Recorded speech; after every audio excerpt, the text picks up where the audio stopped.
Welcome back, everyone, to another incredible episode of Chat with Dan. For today, we have the incredible, the amazing, the badass, the super awesome Jen here. How are you today? Good, how are you? Doing fantastic. And what better way to finish off an epic week with an epic guest, right? Of course, yeah. Absolutely. Now, for those who don't know who is incredible Jen, please tell us who you are.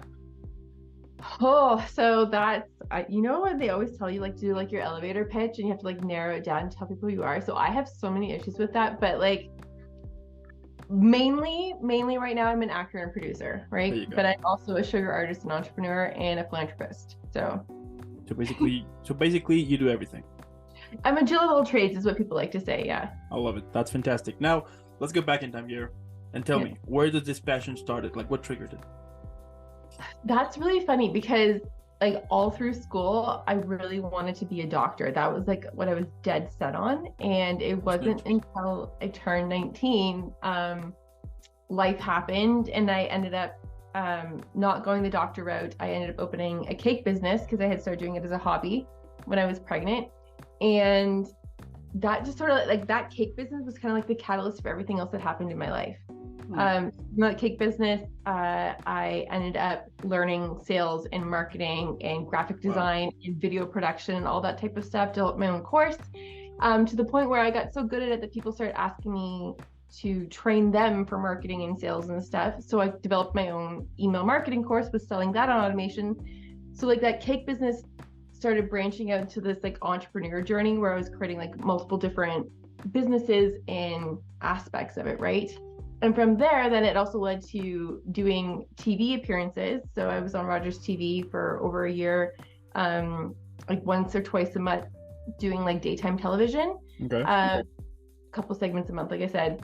And that at the end of when daytime ended, one of the producers knew that I really liked doing like acting stuff in school. And she's like, there's this TV series looking for actors in Hamilton. You should go try it. I'm like, yeah, okay. So I went and I did an audition. I didn't get the lead on that one, but I got a supporting role. And then the person approached me a couple weeks later and they were hoping that I'd audition for their other series too. I auditioned for that one. I got a lead.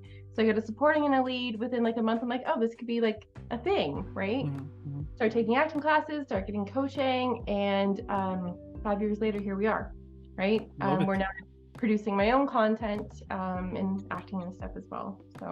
So you're that's so cool. So one thing led to another. Interesting. Yeah. And like, have you ever thought, or like at some point did you ever thought to what will happen if you had focus on medicine instead? Yeah, like I have had that thought, but I feel like everything happens for a reason, right? And I feel like if I had gone the medicine route, I wouldn't have what I have in my life right now. Like I have 5 amazing kids. Like would I have those kids if I had gone that route, right? I have all this extra knowledge of, like I said, the graphic design, the video production. Like I've had all these extra skills because I didn't go that route. I kept trying new things, right? I kept learning more stuff because I was trying to figure out how to fill a void because I didn't do the thing that I thought I was supposed to do. And I felt that makes sense. Yeah, and the void, I felt like it came more so from the fact that I wanted to be a doctor because ever since I was a little girl, I wanted to help people. And that was the void where I couldn't figure out how to help people on a large scale through the cake business.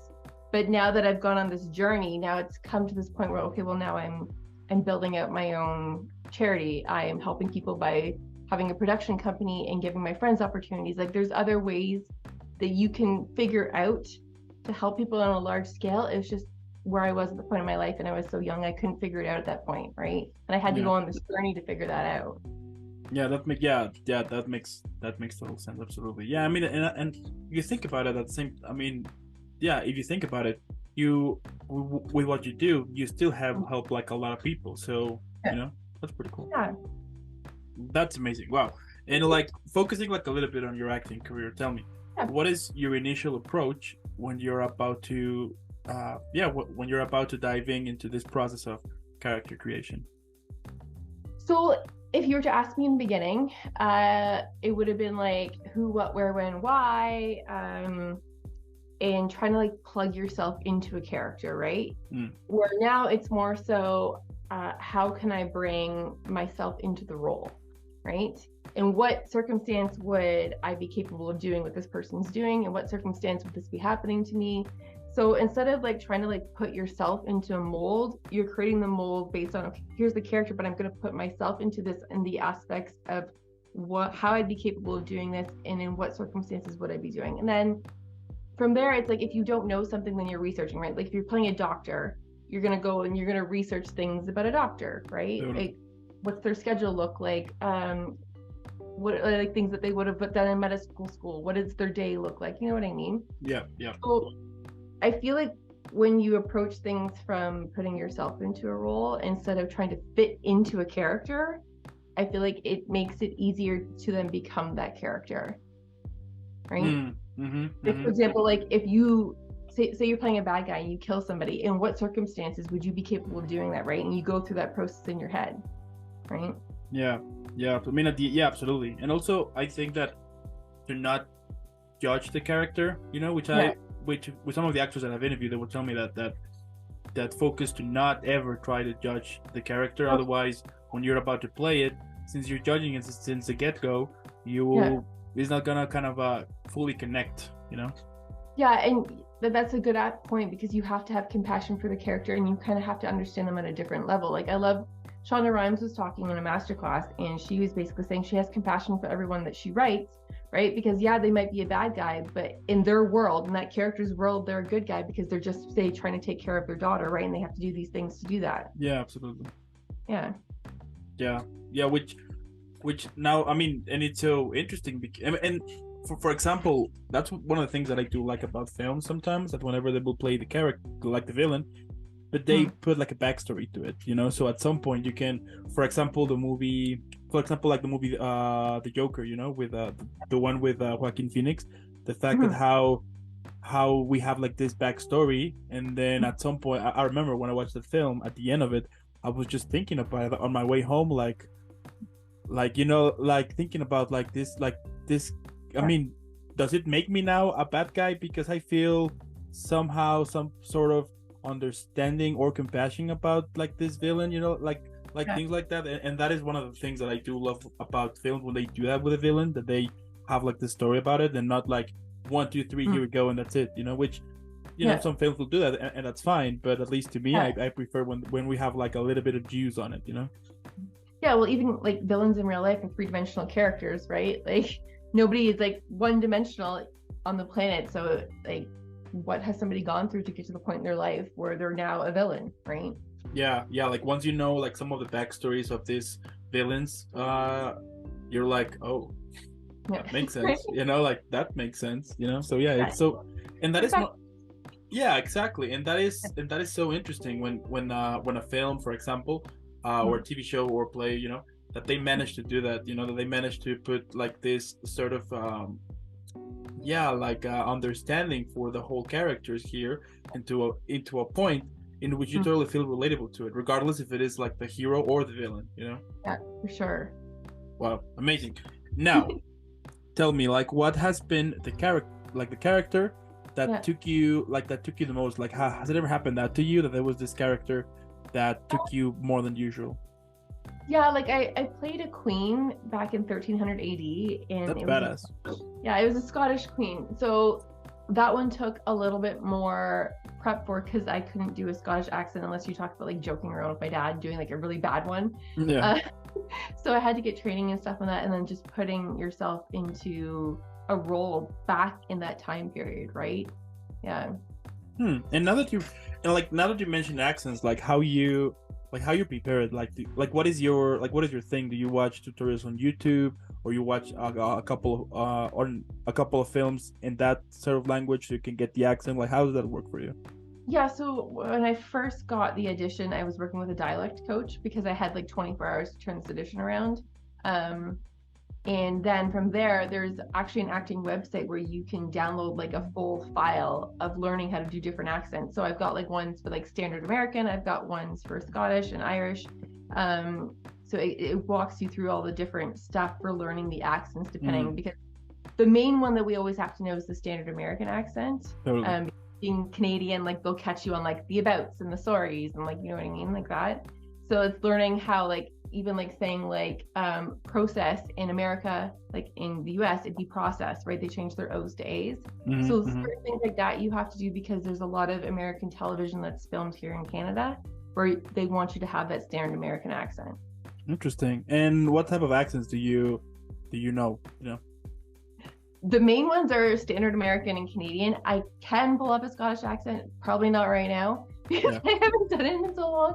But it'd probably come back if I started doing it again. Yeah, but not can't do it like if I went to Scotland, they'd catch me on it. Like, you know what I mean? Yeah. And now that you mentioned that, like, once like the project is done, how you manage to stop talking like that and return to talk like the real you? Because I mean, I would assume that like, at least for a couple of hours, it's kind of a little bit tricky, right? Not really, because I didn't have a lot of scenes with that specific role. Okay. It was easy to switch back and forth. It was more so I was so in my head about how to say things, it was kind of easy to switch back, right? Because I was still learning it, because it wasn't like, it's not second nature at that point. Totally. So if at some point you get to be on a TV show that it shoots in Scotland and you need to, and it has a show of 15 seasons and you're one of the main characters, we'll talk about that again. Okay. Yeah, then it becomes like second nature, right? Because you're doing it repetitively all the time. Absolutely. Wow. Now, moving on here, tell me what has been some of the worst or funniest auditions you ever had? I haven't really had a bad audition. I was thinking about that. The funniest one would probably be a commercial audition. Back in the day when we used to do these in person before COVID times, I showed up for this commercial audition, and usually they pull like one of you into the room, you do your audition, and then you leave, right? This time they pulled like, I think it was like 10 of us into the room at the same time, and we got partnered with somebody that was automatically supposed to be like our spouse. And then we had to like pretend all at the same time, pretend to decorate like fake Christmas trees and like decorations and like laughing and parties and make conversation. So it was a lot of like improv stuff with this person that you've just met that's now supposed to be a spouse that you've been married to for a while, where you're decorating and looking like festive for Christmas. Well, there's other people, which is already nerve-wracking, doing their own version of the audition at the same time. Oh. It's like usually like when you're sitting in the waiting room, you're like trying not to psych yourself out about what everybody else is going to do for the audition. You're trying to stay in your head of what you're going to do and what your plan is. And then all of a sudden now you're in a room with everybody seeing what they're doing, wondering if you're good enough because you're all being filmed at the same time doing the same stuff. That's crazy. Right? Yeah, that's crazy. And I would assume, it's inevitable that you will try to watch like a little bit, like to see what they're doing, be like, okay. Yeah, so you really have to try and stay in your own lane at that point. It's so hard, but that was like the only time I've ever experienced that. Yeah. Interesting. And like what is your goal here? Like, what is the ultimate the ultimate goal that you want to achieve when you are performing?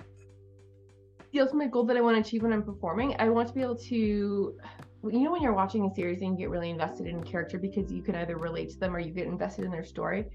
That's my ultimate goal with portraying any characters, that I want the people who are watching it to be able to either see themselves in the character, relate to the character, or just get invested in the storyline.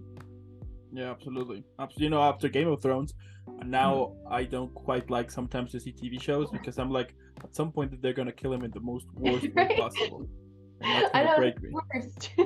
Yeah, I hate Game of Thrones. It's amazing, but I remember that the first they kill one of my favorite characters. I was like, okay, don't worry, I have a plan B, C, and D.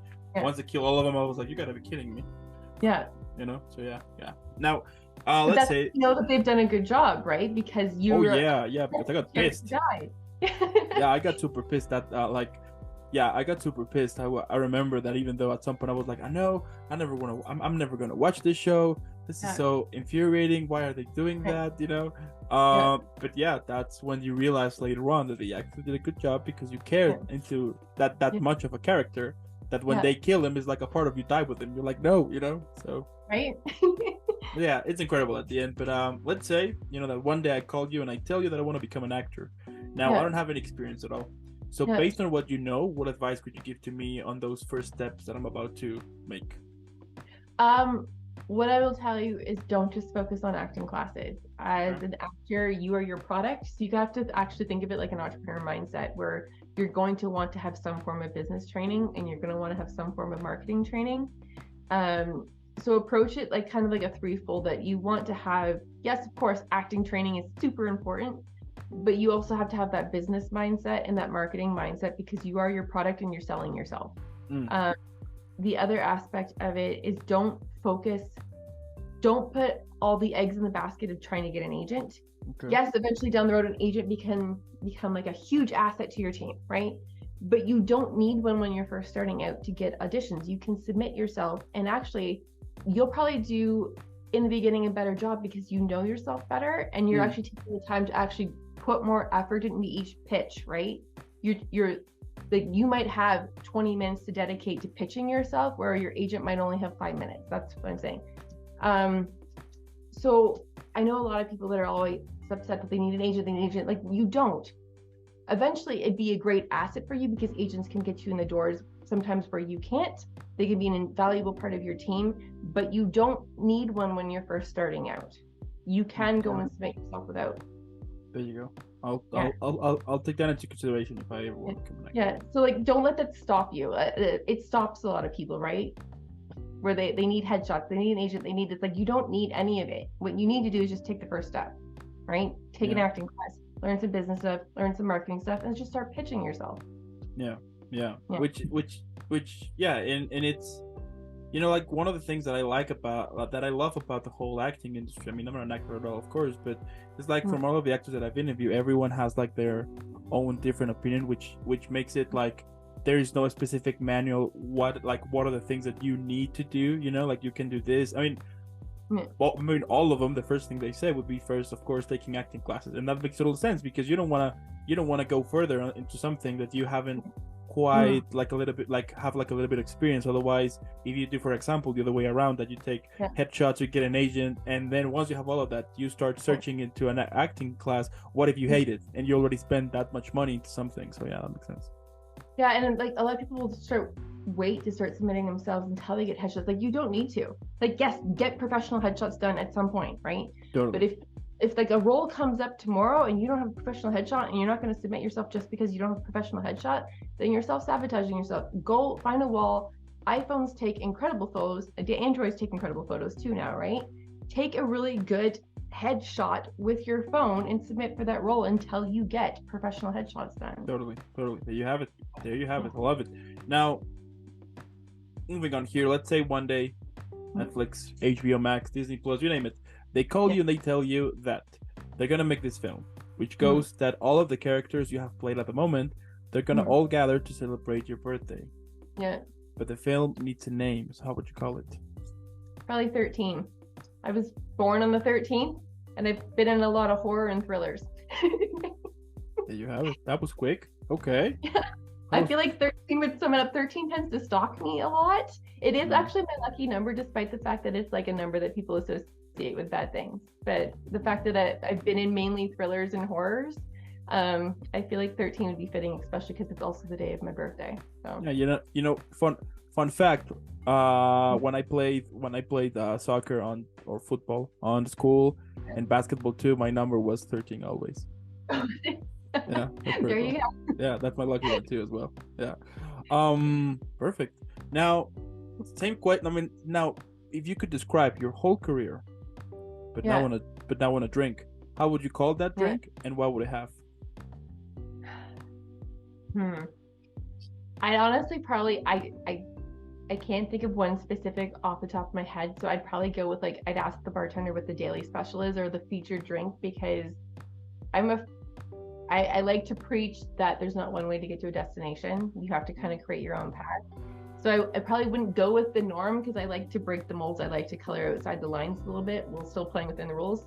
So I feel like I'd probably just order whatever the daily special was, right? Yeah. Okay. Yeah, I can't figure out like a drink off the top of my head, because everything is like so like that I can think of off the top of my head is so normal. I'm like, but I don't do things the normal way. So yeah. You know what we could try is to mix a little bit of everything. Right. Exactly. And see what happens. Yeah. I like it. Try something new. Yeah. Like, for example, like, I'm creating my own production right now, right? Which isn't the standard, and we're going to be producing it ourselves and then pitching for distribution. That's not the standard. That's not the norm. Usually you get an idea and you try and sell it to a network, right? And as you mentioned, like the whole production, like how does that work? Let's say that one day I want to create my own. Mm. How, like, what are some of the things that I would need to consider first, or like, what should I do? First, you need to have a really good idea. Um, I would say start with an idea and a concept and flesh it out into a premise. And if you are describing it to people and they're not understanding what you're saying, then you probably need to work on fleshing it out more, right? Okay. And once you can pitch that idea to the point where people understand it and they're asking questions about it and are interested in, then you probably have an idea that you can start running with and start developing. And if you're not a writer, then you'd have to look into getting a writer to kind of flesh out your ideas, or you can start researching and brainstorming yourself and try your hand at writing. I wasn't a writer until I decided to create my own film. So, Absolutely. Yeah. and I'm still learning, right? Like, so there's that.